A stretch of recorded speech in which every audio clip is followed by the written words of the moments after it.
algo muy importante que ocurrió a nivel local fue en el Distrito Federal. En el Distrito Federal, bueno, ahora llamada Ciudad de México, en aquel entonces, como era el Distrito Federal, o sea, un distrito del área federal, quiere decir que era como si fuera otra Secretaría de Estado, ¿no? O sea, por ejemplo, está la Secretaría de Energía, la Secretaría de Economía, la Secretaría de Hacienda, la Secretaría de la Defensa, por ejemplo. Todos ellos, todas estas secretarías de Estado, pues dependen del gobierno federal, esto es, del Poder Ejecutivo. El Distrito Federal, como su nombre lo indica, es una comunidad dependiente del gobierno federal.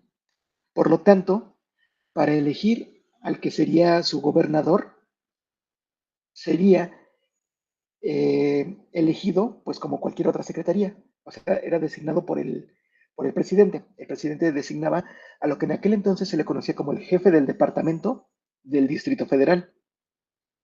Entonces, tenía pues que tener pues ciertos conocimientos, pero pues también un apego con el presidente, quien era el que designaba este mandato. No sé si han escuchado la palabra de ratificar. Ratificar tiene algunos significados que no coinciden entre sí. A ver, pero pregunta para ustedes, ¿cómo qué significado han escuchado cuando alguien dice yo ratifico? ¿A qué se refiere? ¿A quién han escuchado que se refieran cuando dicen ratificar? Como corregir o apoyar una idea. ¿Cómo confirmar?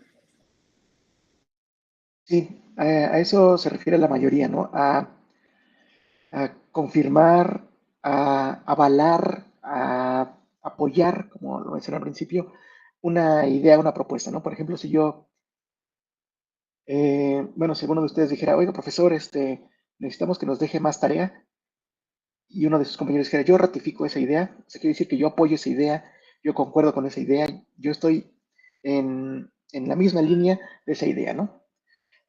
Esa es la palabra más común, el significado más común de la palabra ratificar, pero hay una en la política que se tiene también un significado diferente, aunque más o menos va con la misma idea. Cuando alguien tiene un cargo eh, en un gobierno que es de designación directa de, de otro personaje de la política, por ejemplo, un secretario de Estado, ¿no? El secretario de Economía, por ejemplo.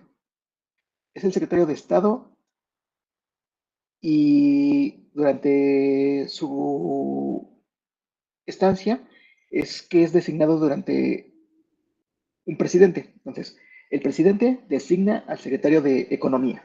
Ajá. Termina el presidente su mandato y entonces generalmente el secretario de Economía también se va. Todos los secretarios de Estado generalmente todos se van cuando termina el gobierno presidencial. Pero ¿qué pasa si el siguiente presidente decide que él sea el mismo que continúe en esa secretaría?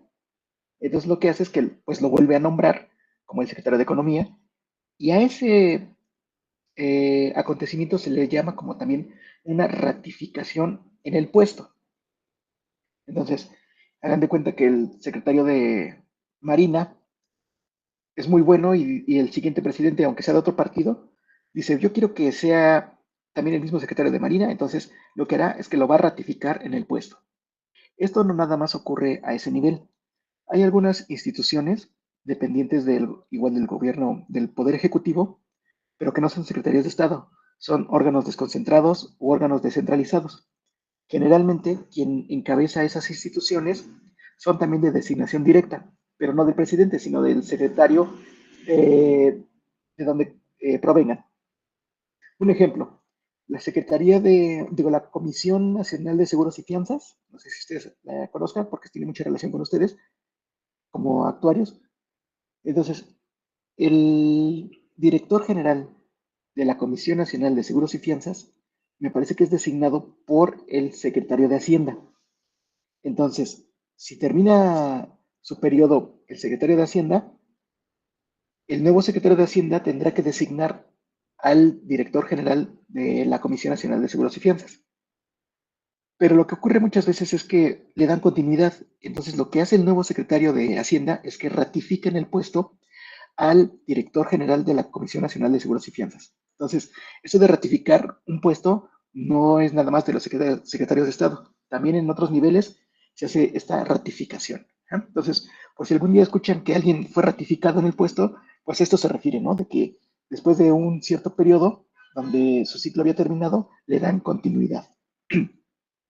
¿Dudas hasta aquí? Porque no sé si me expliqué.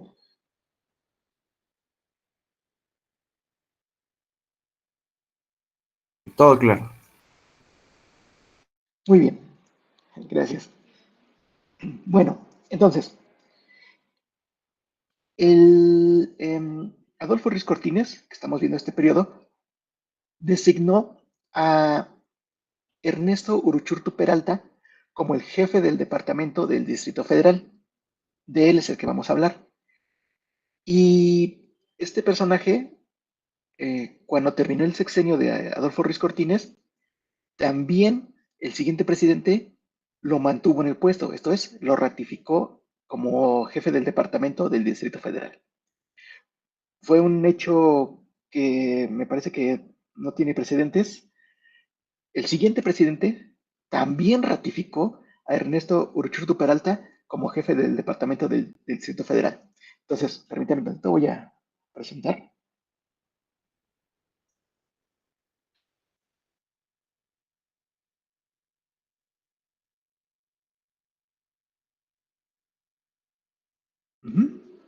¿Me confirman si se puede ver la presentación? Ya se ve. Sí, Sí, ya se puede ver. Sí se ve. Muy bien, bueno, entonces, ahora ya con este antecedente, aquí ya lo tenemos en la presentación. Ernesto Uruchurtu Peralta, jefe del Departamento del Distrito Federal, que bueno, fue un sonorense y que gobernó casi 14 años. O sea, durante el gobierno de 3 presidentes. Durante Adolfo Ruiz Cortines, todo el sexenio. Durante el sexenio de Adolfo López Mateos, que vamos a ver hasta el siguiente módulo. Y todavía 2 años más con Gustavo Díaz Ordaz. O sea, estuvo durante 3 gobiernos presidenciales. ¿Cuántas veces lo ratificaron? 2 veces, ¿no? O sea, Adolfo Ruiz Cortines lo nombró, Adolfo López Mateos lo ratificó y luego Gustavo Díaz Ordaz lo volvió a ratificar. Entonces, fue una designación y 2 ratificaciones las que tuvo. Y este personaje, eh, pues no se ha dado otra situación similar porque en la actualidad, para empezar, ya no es un distrito federal esta ciudad, ya es una ciudad con una independencia del gobierno federal. Por lo tanto, ahora para elegir a quien será el que gobierne esta ciudad, se hace mediante el voto popular. Y lo que se designa ahora, pues es el jefe de gobierno de la Ciudad de México. Y el periodo que abarca es de 6 años y no se vale la reelección. Entonces, por lo tanto, pues ya en la actualidad no se puede tener un periodo tan largo de alguien que gobierne esta ciudad. En aquel entonces, como era designado directamente por el presidente, pues por eso es que se pudo tener esta extensión. Bueno, Ernesto Uruchurtu Peralta, eh, si algunos lo investigan, también lo podrán encontrar como Ernesto P. Uruchurtu. No sé por qué, pero en varios personajes lo que hacían es que el segundo apellido lo pasaban entre el nombre y el primer apellido con la inicial. Va a haber varios personajes que se nos podamos encontrar con esta estructura. La verdad es que no he visto por qué, voy a investigarla para ver por qué el segundo apellido lo pasaban al principio con solamente la inicial. Entonces, cuando hablen de él, otras personas, si ustedes lo estén escuchando, pues es probable que le conozcan como Ernesto P. Uruchurtu. ¿Eh? Pero ustedes sabrán que su nombre correcto y completo es Ernesto Uruchurtu Peralta. Y bueno, él era conocido como el Regente de Hierro y pues es hasta como que más o menos predecible por qué, ¿no? Era muy estricto, autoritario y muy inflexible. Y pues esta disciplina hacía que era hacia los demás y hacia él mismo, ya que todavía los temas de corrupción se estaban como que fraguando porque no estaban tan claros. Siempre ha habido corrupción, no es casos actuales ni en otros periodos que vamos a ver. Siempre ha habido, sin embargo, había unos como que con mayor descaro, otros ocultos. Y en el tema del gobierno de Adolfo Ruiz Cortines, el, el presidente honesto, como se le conoce, pues dentro de las cualidades que encontró en Ernesto Uruchurtu, pues fue eso, ¿no? También el que no era corruptible, ¿no? Era incorruptible más bien. Aunque, bueno, pues tenía, por lo tanto, pues una visión muy conservadora en el tema de la moralidad pública, lo que hizo que, eh, pues los cabarets, me parece que ya vieron algunos antecedentes de- del desarrollo de los cabarets aquí en México, porque, bueno, en la actualidad ya ni siquiera existen como tal los cabarets. Pero bueno, el tema de la prostitución, el tema de el alcoholismo en vías públicas, todas estas cuestiones como inmorales, pues fueron totalmente censuradas durante el gobierno de Ernesto Uruchurtu aquí en el Distrito Federal.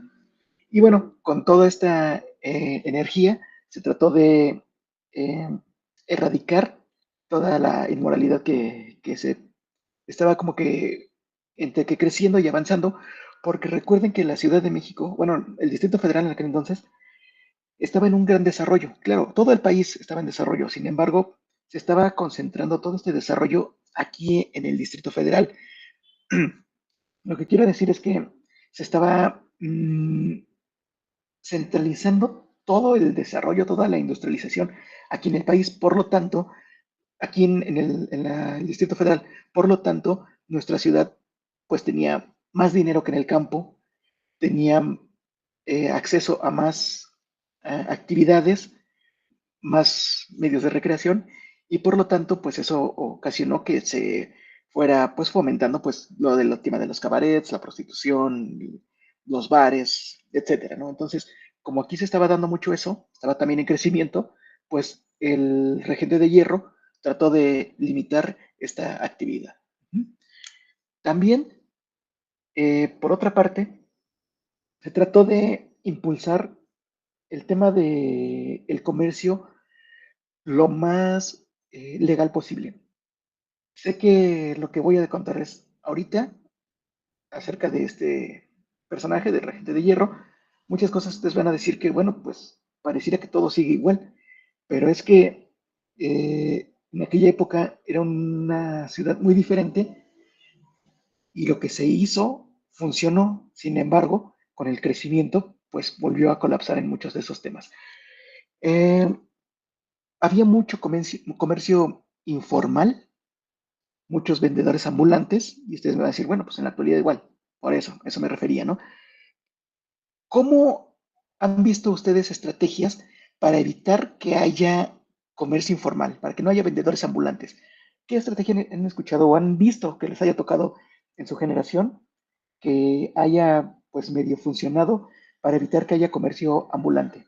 ¿Qué les ha tocado ver?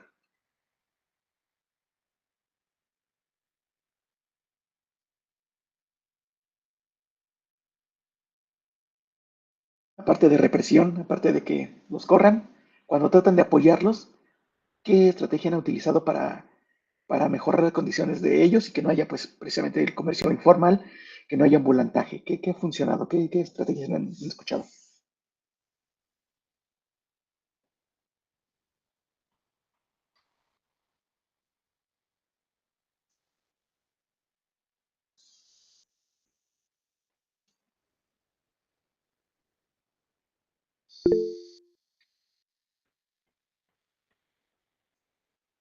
Sí, reubicación, exactamente.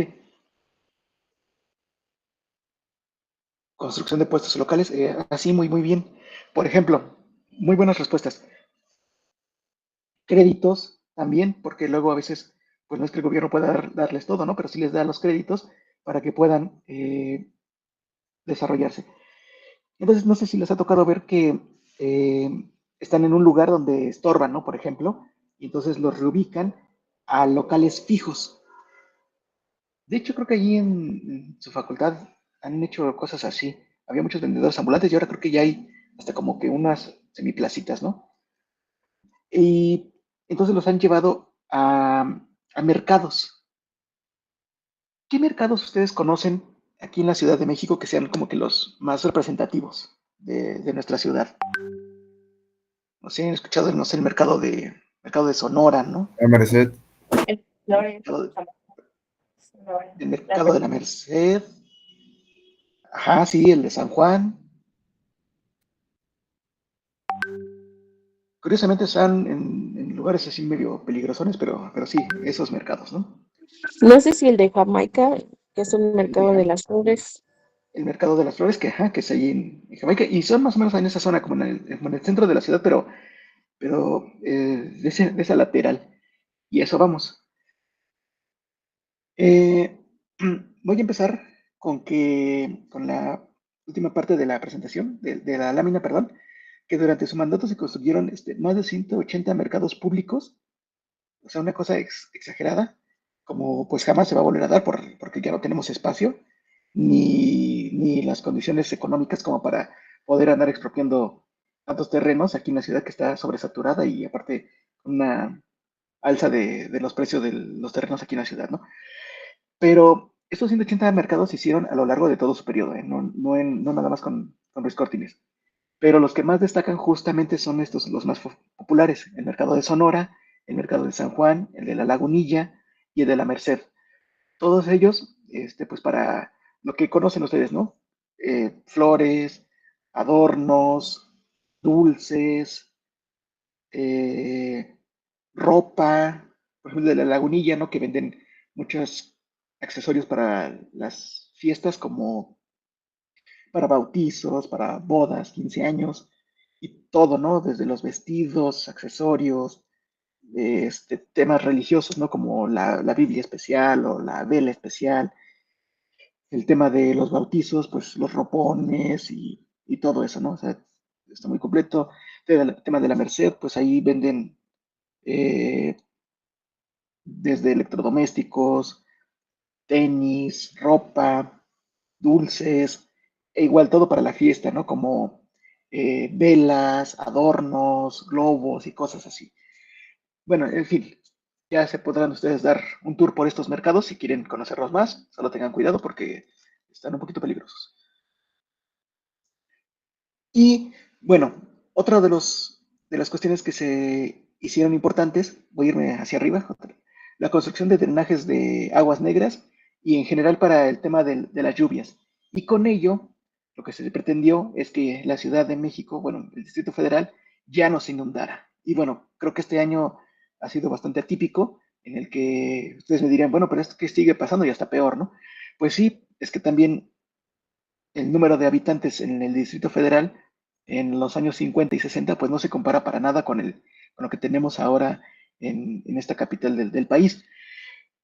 Se hizo esta construcción de drenajes y todo eso de las aguas de lluvia y funcionó durante su mandato. O sea, sí fue un trabajo de infraestructura que le ayudó a la ciudad.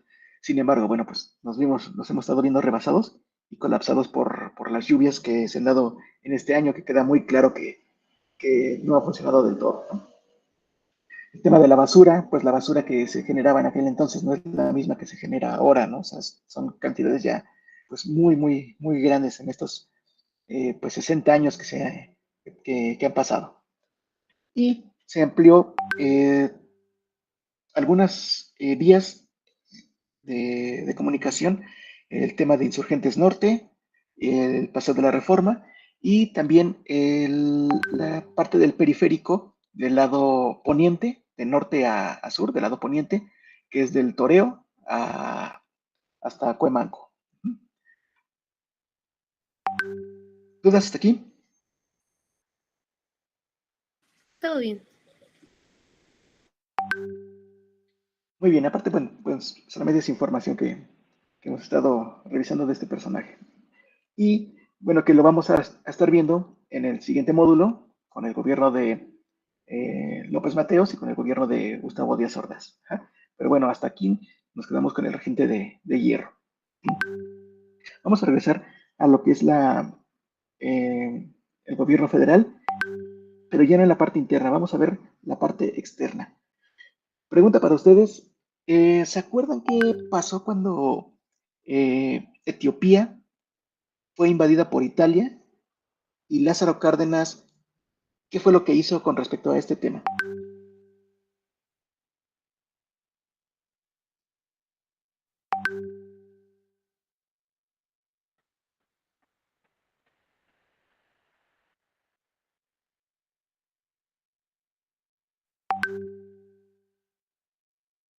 Esto de la invasión de Italia a Etiopía fue antes de la Segunda Guerra Mundial.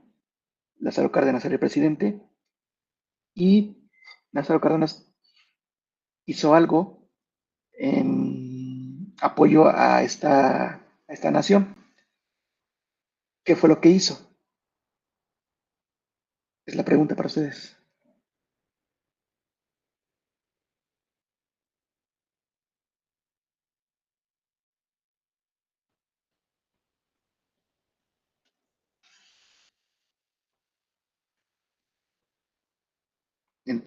Hizo la guerra, eh, mandó armas. ¿Qué hizo? Mandó armas, ¿no? Ahora, lo más importante es que hizo la protesta ante la Liga de las Naciones por tal acontecimiento, reprobando totalmente estas acciones. Lo que se cuenta es que sí, mandó también un apoyo y mandó armas a Etiopía, sí, exactamente. Pero lo más relevante fue esta parte de la protesta ante la Liga de las Naciones, ya extinta actualmente, porque pues no funcionó. Y Etiopía lo vio como algo muy positivo. Nada más antes de cambiar de diapositiva, en el mercado de San Juan venden todavía algunos alimentos de animales que eh, son poco comunes, ¿no? Como, bueno, para mí un conejo ya es poco común, ¿no? Pero también hay cabritos y venados y cosas así. No sé ahora con los temas de los peligros de extinción, cómo hayan estado cambiando las cosas, porque antes había cocodrilos y más cosas así. Voy a dar una vuelta también para investigar qué siguen vendiendo. Sigue Bueno, pero habiendo estábamos en, ¿sí? un poquito más tacos de tarántula y mezcales igual de esa forma, o sea, venenos y todo. Ah, sí, porque esa era la peculiaridad, que si querías como que algo más, como más, como algo diferente, podías ir ahí a consumir esas cosas. Bueno, a comprarlas, ya tú las vas y las preparas. Muchas gracias. Bueno, vamos a pasar a la siguiente, y es lo que quería comentarles, ¿no? Lo de la política exterior, igual voy a ir de abajo para arriba. La relación de Estados Unidos con Estados Unidos en general, pues fue muy cordial. Acababa de terminar la Segunda Guerra Mundial y pues aún seguíamos como que con esta inercia de buena relación.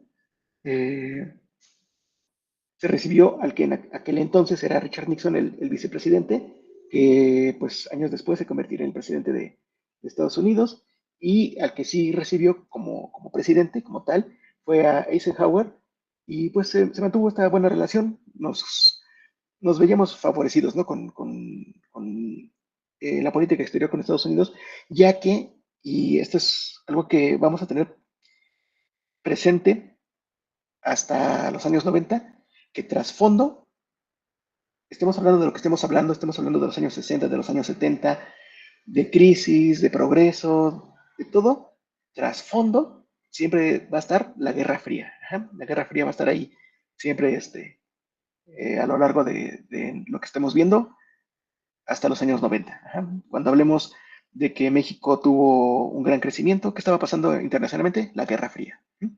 Es un ejemplo. Entonces, las guerras, pues, aunque nunca fue un conflicto armado directo, pues eso siempre ha ayudado en cuestiones económicas, desgraciadamente, para que pues México surta a los países que necesitan de las materias primas. Y ahora, con el desarrollo de nuestro país, pues ya también en el tema de la industria. Y bueno, en la primera parte que tenemos aquí en la presentación, tenemos que llegó la visita del emperador Haile Selassie, si se pronuncia, o así es como lo he escuchado que lo pronuncian, Haile Selassie primero, aunque en realidad el primero creo que no debería de estar porque los que son primeros no se les dice así. A partir del segundo es que comienzan a tener ese nombre. Pero bueno, Haile Selassie primero, él era el emperador cuando Italia invadió Etiopía. Cuando lo invaden, pues se pierde la soberanía de Etiopía y el emperador tuvo que salir de ese país y se refugió principalmente en Inglaterra. México había protestado ante la Liga de las Naciones y fue un fenómeno muy interesante porque eh, muchos países, en especial las grandes potencias, no dijeron nada ante esta atrocidad que había hecho Italia. Lo dejaron pasar. No querían meterse en una guerra internacional, ¿no? Una guerra mundial, pero bueno, a final de cuentas sí se dio. Así que prácticamente fue México el único que protestó y fue lo que ocasionó que Etiopía viera como algo muy positivo que México los haya apoyado. Una vez que se terminó la Segunda Guerra Mundial en el 1945, Etiopía poco a poco va reestructurándose, eh, retoma su soberanía y el emperador Haile Selassie retoma el poder y en el 54, ya que estaba bien establecido todo, viajó a México para agradecer este buen gesto que tuvo México y bueno, pues fue recibido aquí por el presidente ya de aquel entonces. O sea, el que lo apoyó fue Lázaro Cárdenas. Pero bueno, cuando regresó, pues ya Lázaro Cárdenas no era el presidente, era Adolfo Ruiz Cortines. Y aquí en esta imagen que tenemos en la parte superior izquierda, tenemos que cuando vino Haile Selassie a verse con el presidente, tuvieron a un invitado especial. Y ese invitado especial fue Lázaro Cárdenas, que es el que había hecho la protesta, ¿no? Entonces, hasta la parte superior izquierda tenemos a Haile Selassie, que es la persona que está de traje blanco con bastante barba, saludando al invitado de honor, que pues era Lázaro Cárdenas. En la siguiente imagen tenemos a Haile Selassie con un uniforme tipo militar, siendo saludado y recibido por el presidente de aquel entonces, que era Adolfo Ruiz Cortines. Entonces, se tuvo este buen detalle y se comenzaron a trabajar mucho entre estas dos naciones porque pues se pensaba que este gesto y esta amistad pues sería algo que perduraría y que entre ambos países se podrían apoyar bastante, ¿no? Y vino aquí a México el emperador y pues le dieron el tour, el típico que lo llevaron a las pirámides de Teotihuacán. Sé que a muchos de nosotros como mexicanos no nos gusta que nos pongan estereotipos, como bigotes, sombreros y cosas así. Somos más. Sin embargo, cuando tenemos oportunidad, pues hacemos lo mismo, ¿no? Porque cuando vino Haile Selassie le pusieron el sombrero charro y todas esas cosas que siempre hacemos los mexicanos. Una muy buena recepción, se creó una muy buena relación entre estos dos países, entre estos personajes, y eh, se le dieron la oportunidad de crear había una glorieta que se llamó la Glorieta de Etiopía, en la Plaza de Etiopía, y para eso está esta placa, la que dice Plaza Etiopía, Su Majestad Imperial Haile Selassie I en México el día 22 de junio de 1954. Era una plaza, pero pues era una glorieta, en la cual pues se le nombró a Etiopía pues en nombre de esta buena relación que se tuvo con el emperador y que se proyectaba para cosas muy positivas. Sin embargo, bueno, con el paso de los años, eh, pues se comenzaron a ver que la situación no era tan sencilla. Etiopía es un país muy, muy lejano, eh, es un país africano que está muy lejano y por lo tanto, pues un intercambio comercial, un intercambio cultural, pues cuesta mucho trabajo, ¿no? Diferentes idiomas, diferentes culturas, hacen que pues los productos mexicanos allá pues no sean quizá tan convenientemente económicamente trasladarlos, lo mismo que los productos etíopes para México, pues también quizá sean poco atractivos para nosotros. Y después se empezó a complicar más la situación porque Etiopía comenzó a tener una severa crisis económica, una sequía, o sea, aparte de los manejos económicos, pues los fenómenos climatológicos perjudicaron a Etiopía, a tal punto que Haile Selassie fue derrocado. De hecho, Haile Selassie fue el último emperador etíope, fue derrocado y luego fue encarcelado y al poco tiempo fue asesinado. Bueno, dicen que murió en la cárcel, pero pues murió prácticamente luego de que lo encarcelaron. Entonces se sospecha mucho de que fue asesinado y pues se fue diluyendo esa gran amistad que teníamos con Etiopía y pues se fue desintegrando. Con el paso del desarrollo urbano y de la capital, de nuestra ciudad, pues la glorieta de Etiopía, de la Plaza Etiopía, pues fue demolida y pues ya no quedó ese rastro de lo que se había construido. La placa la mantuvieron, pero en parte de este desarrollo urbano fue que crearon el metro. La glorieta de Etiopía estaba justo donde ahorita está el metro Etiopía.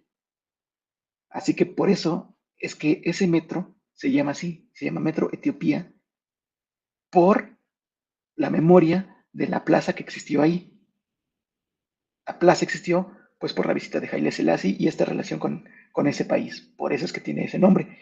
La placa la rescataron y la placa aún permanece ahí en el Metro Etiopía. Si ustedes tienen la oportunidad de un día de viajar en metro, dirección Indios Verdes, más o menos como a la mitad de la estación, está esa placa que simboliza todavía esa buena relación que tuvimos con ellos. Entonces, tengan la oportunidad, pues visítenla. Ahí creo que también tienen unos cuadros de lo que es Etiopía y de quién fue Haile Selassie.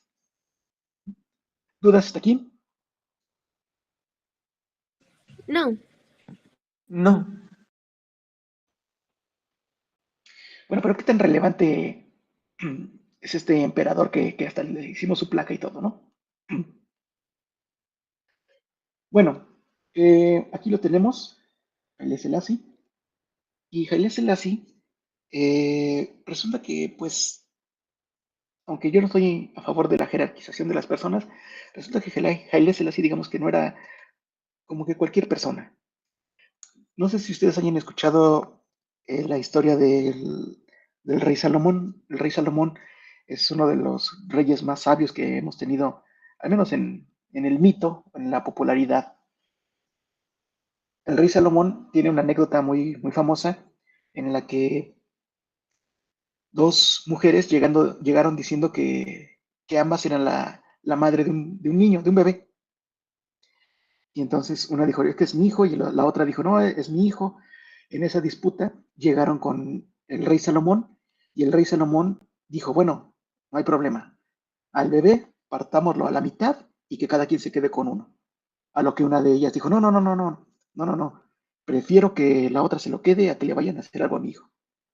Y con eso el rey Salomón comprobó quién era la verdadera madre, la que no quería que le pasara algo a su hijo, ¿no?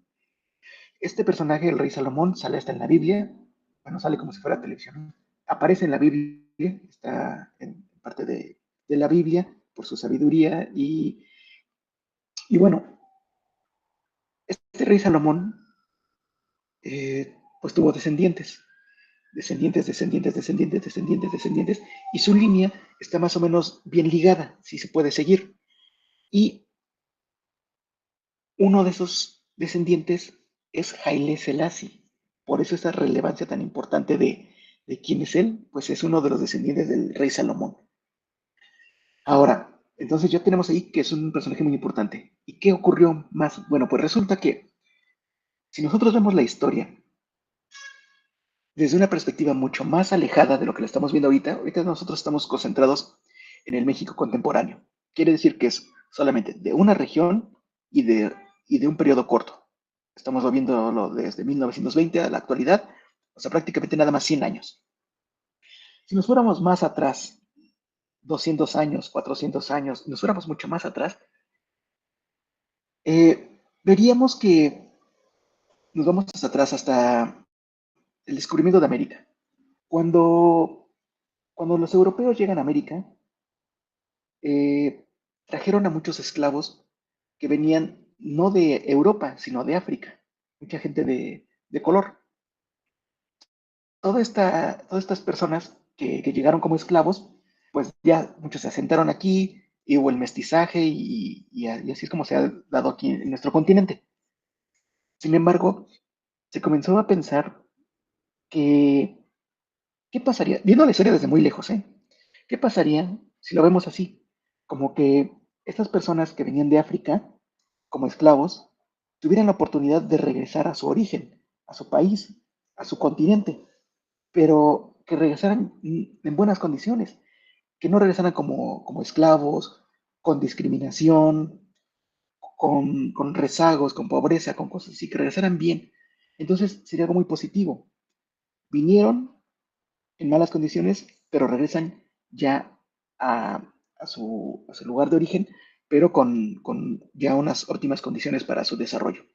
Eso fue lo que se comenzó a proponer y pensaron que eso podría pasar y lo vieron como una profecía, que eso podría pasar y y que fuera un éxodo, una migración, pero no con violencia, no ir, no huir de una guerra, no llegar a un país a colonizarlo con la guerra, sino más bien un movimiento en paz, un movimiento pacífico de América a su lugar de origen de África. Eso es lo que se planeó.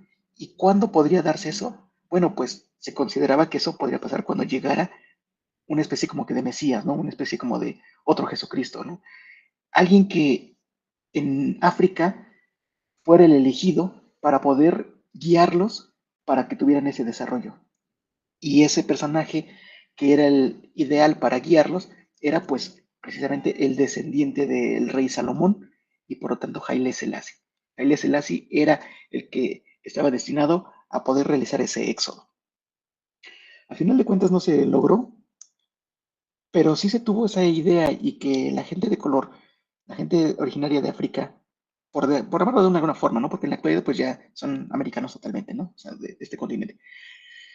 Pero esta idea de que con la paz se lograran estos movimientos, estos cambios, este regreso a tus orígenes, se siguió manteniendo en especial en algunas zonas del Caribe mexicano. Y sé que este movimiento pacifista, este movimiento que conlleva a tener o a hacer cosas, pero sin la violencia y todo eso, estoy casi seguro que ya lo conocen, solo que no conocen, no todos conocen el origen. El nombre original de Haile Selassie, porque Haile Selassie es el nombre ya como emperador, es como el Papa, ¿no? El Papa tiene un nombre, pero cuando ocupa el cargo, adopta otro nombre. Por ejemplo, el Papa actual, le dijo, la verdad no me acuerdo cómo se llama originalmente, pero adoptó el nombre de León.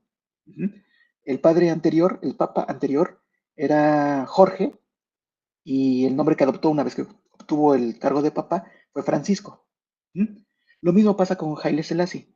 El nombre original es Tafari Makonnen.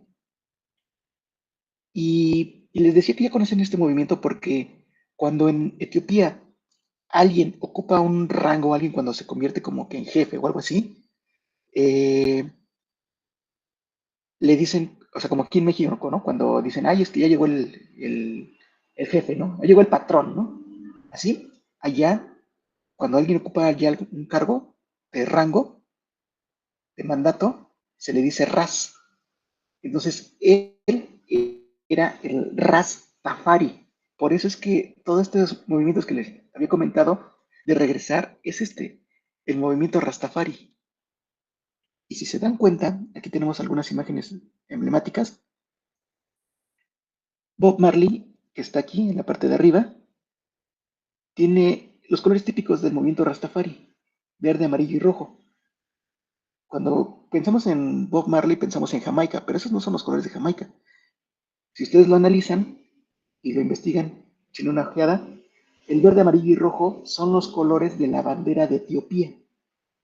Y es por eso precisamente esta relación que se quería tener entre ambos mundos y poder llegar a un movimiento que pues finalmente nunca se pudo dar porque bueno, Tafari Makonnen o Haile Selassie pues tuvo muchas complicaciones en su país y a final de cuentas, pues fue derrocado. ¿Dudas hasta aquí? No, ninguna. No.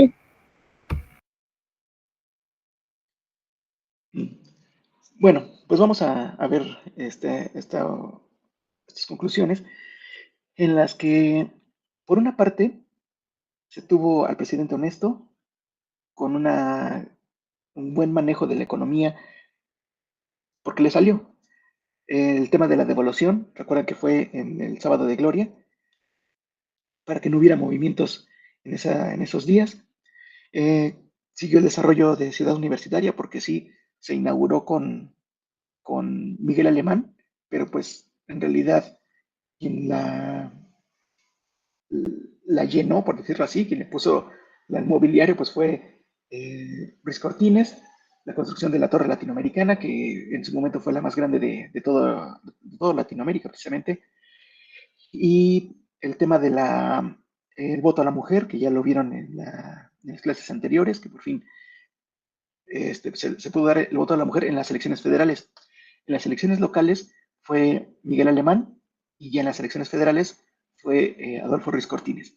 Sin embargo, cuando uno está en una empresa que ve que está creciendo y creciendo la empresa y se está haciendo pues millonaria esta empresa, pues lo que uno dice es, si es por mi trabajo, pues yo debería de ganar más, ¿no?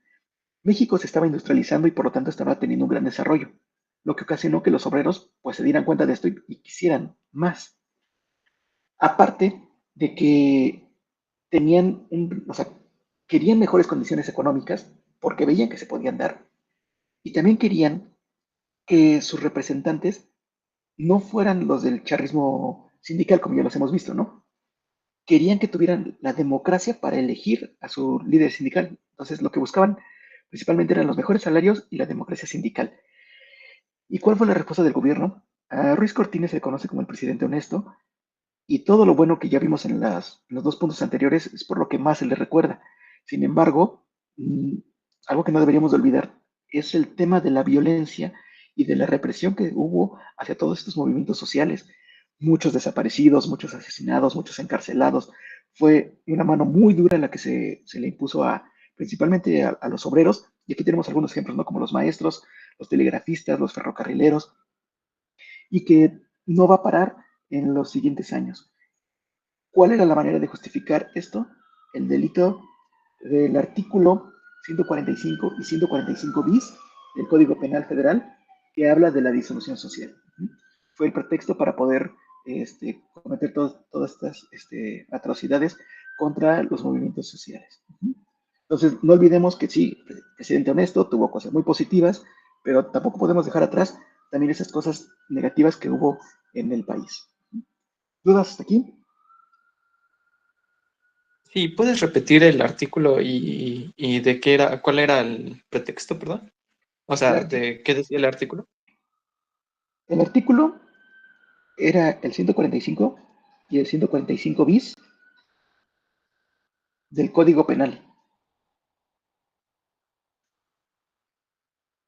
El artículo decía que a quien inculcara ideas para desestabilizar la soberanía del país sería castigado. Popularmente se le conoce como disolución social. Pero no olviden, el artículo es el 145 y el 145 bis.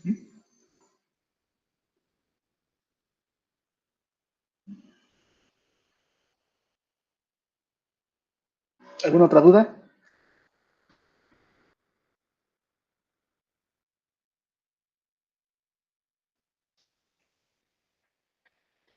Bueno, entonces mañana es su examen. Las instrucciones me parece que ya las tienen. El formato es igual, pues por el tema de lo que se recomendó en la facultad, pues entonces vamos a tener que hacerlo virtual. Ya nos veremos entonces físicamente hasta el siguiente, esperemos, que ahora sí tengamos la oportunidad de conocernos en persona. Saben ya las indicaciones y estará abierto alrededor de las 8 de la mañana. A partir de las 8 de la mañana tienen todo el día para hacer el examen hasta las 23:45, me parece, 23:50, 23:50, o sea, hasta las 11:50 de la noche de mañana para terminarlo. Espero que no se confíen y no lo hagan hasta el último, porque nada más tienen una hora para realizarlo. A partir de que lo inician, tienen una hora para terminarlo. Entonces, que les vaya muy bien mañana. No nos vemos mañana, por supuesto, porque van a estar haciendo su examen en lo que ustedes, en el horario que ustedes se acomoden, de 8 de la mañana a 11:50, y nos estaremos escuchando el día jueves. Si tengan alguna duda o algún comentario.